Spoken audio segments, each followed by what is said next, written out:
What I love most about the PRSA conference is the opportunity to catch up with old colleagues and to make new friends. It's always a great pleasure to see former students who are now doing so well in their careers and to catch up with people that used to be young professionals who are now people that I would be happy to accept a job from.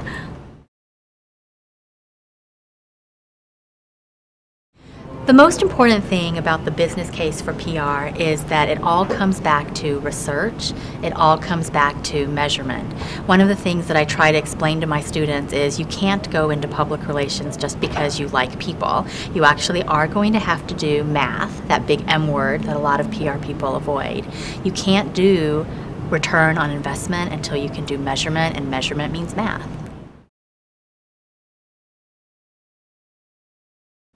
What's interesting to me right now in terms of new developments in the PR industry is that, quite frankly, there are none. The traditional principles, the long-standing strategic planning process is still relevant, and I believe that it always will be.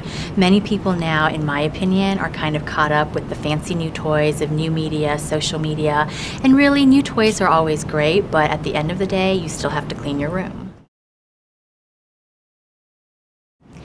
I think social media is a very important tool for public relations, and in fact, I would like to just paraphrase the words of Rear Admiral T. McCreary, who came to San Diego State University, where he did a guest lecture for our seniors, and he said, you know, when you watch little kids playing soccer and they all kind of go after the ball while they ignore the whole rest of the field, social media today is that soccer ball in that child's soccer game. I keep up in changes in the industry by attending fabulous professional conferences like PRSA's International Conference. I also keep up by reading PR Tactics, PR Strategists, and of course I rely on my students to let me know about the latest and hippest new technology. My students have a really interesting relationship with new technology. It's actually like a physical part of their bodies. Whereas I have to hunt in my purse for my cell phone, my students just seem magically attached to their whatever new gadget it is that they're using.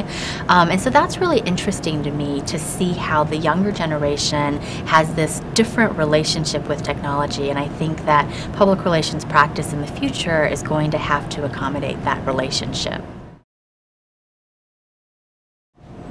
In addition to the international conference that's put on every year by PRSA, another great opportunity for professional development and continued professional education is the accreditation and public relations process that's run through the Universal Accreditation Board.